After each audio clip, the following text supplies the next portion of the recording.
31 दिसंबर मनाने की ज़रूरत नहीं है। हम अभी इतने खुश नहीं हो सकते। 10,000 मूल निवासी बहुजन रोज भारत में कुपोषण और भूखमरी से मर रहे हैं, माल न्यूट्रिशन और स्टारवेशन से मर रहे हैं। रोटी नहीं मिल रही उनको खाने को। जय भीम साथियों, जैसा कि आप देख सकते हैं कि हम यहाँ पे बैठे हुए हैं अम्बेडकर चौक में। तो आज 31 दिसंबर है।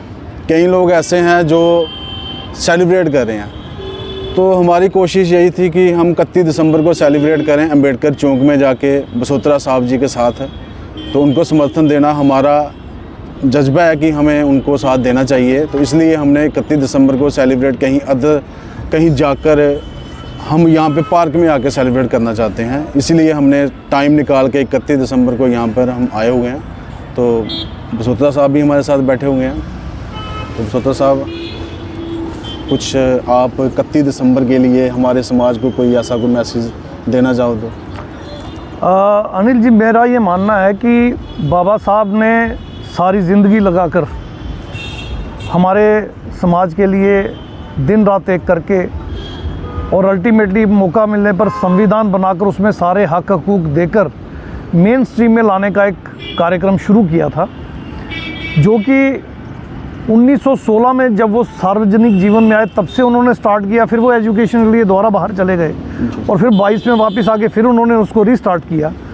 और 1927 में उन्होंने पब्लिक एजिटेशन शुरू की, जिसमें उनका पहला एजिटेशन महार चौधार तालाब से पानी पीने का था, जिसमें उन्होंने मनुस्मृति दहन भी किया।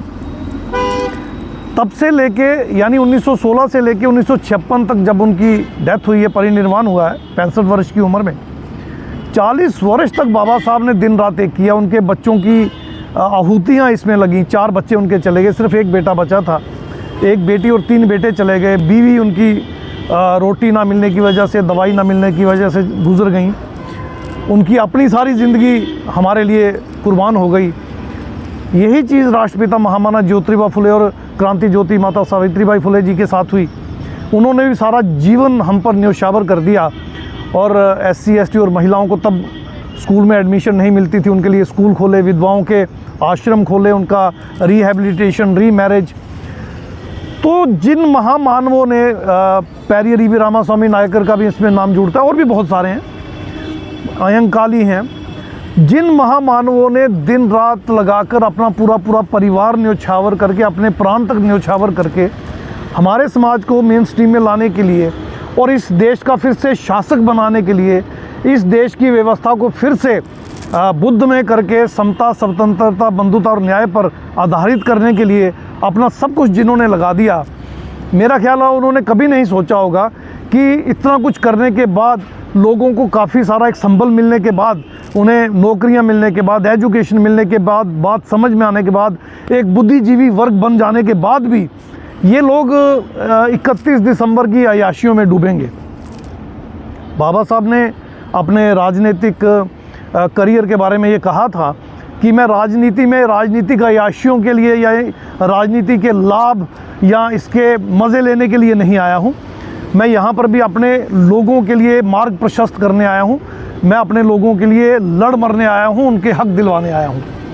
तो एक व्यक्तित्व हमारे सामने है उन महामानवों का, जिन्होंने जन्म से लेके मैं ये कहना चाहूँ जिस दिन उन्हें बात समझ में आई। जैसे फुले साहब का जन्म 1827 में हुआ था, लेकिन 1848 में उन्हें पता चला कि उनका जीवन का अल्टीमेट लक्ष्य है क्या।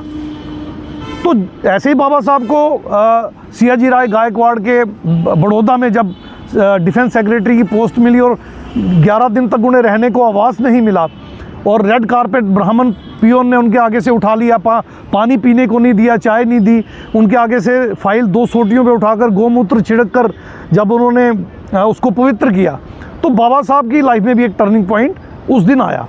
तो उस टर्निंग पॉइंट के बाद से लेके दोनों महामानवों को अगर हम देखें तो अपनी अंतिम समय तक, अपने महापरिनिर्वाण तक उन्होंने पूरे समाज के लिए काम किया। जी जी। आज अनिल जी, मेरा ये मानना है कि हमें 31 दिसंबर मनाने की ज़रूरत नहीं है। हम अभी इतने खुश नहीं हो सकते। 140 करोड़ का 95% समाज है SC ST OBC माइनॉरिटी। सिर्फ 5%, 6-7 करोड़ ये लोग हैं जो तथाकथित ऊंची जाति के लोग हैं और जो पूरा रूल कर रहे हैं, शासन प्रशासन न्यायपालिका मीडिया देश के साधनों संसाधनों को पूरे कब्जे में लिए हुए हैं। तो 95% हमारे जो लोग हैं इस देश के, जो हमारे मूल निवासी बहुजन हैं, उनमें से ज़्यादा 2-4-5% या 10% लोग होंगे जिन्हें हम कह सकते हैं कि वो कंफर्टेबल ज़िंदगी जी रहे हैं या जीने का उनका सामर्थ्य है। बाकी जो लोग हैं हमारे देश के 85% लोग, जो हमारे मूल निवासी बहुजन हैं इस देश के 85% लोग जो हैं वो SC भी हैं, ST भी हैं, OBC भी हैं, मुस्लिम सिख क्रिश्चियन सब जगह हमें मिलेंगे, क्योंकि 98% मुस्लिम सिख क्रिश्चियन हम ही से गए हैं। अभी उनका जीवन नर्क से बदतर है। उन्हें बेसिक अम्यूनिटीज़, जो बुनियादी सुविधाएं वो भी नहीं मिल रही। उन्हें अच्छा रहने को, घर खाने को, रोटी तक नहीं मिल रही।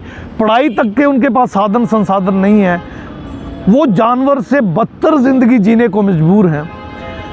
10,000 मूल निवासी बहुजन रोज़ भारत में कुपोषण और भूखमरी से मर रहे हैं, माल न्यूट्रिशन और स्टारवेशन से मर रहे हैं। रोटी नहीं मिल रही उनको खाने को।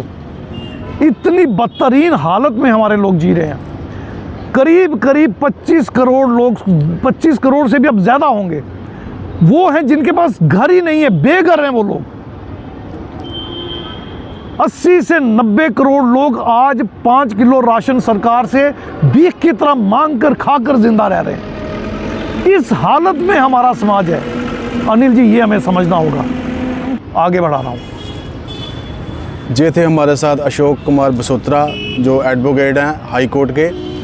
तो हमारी ये सोच है कि हर संडे को आप यहाँ पे आओ और इनका समर्थन दो और थोड़ा सा कोई कैडर का प्रोग्राम यहाँ पे बनाओ। इनसे काफ़ी सारी इनको नॉलेज है, तो इनसे थोड़ा बहुत आपको कुछ सीखने को मिलेगा। तो जय भीम, इनकलाब जिंदाबाद। जय भीम, जय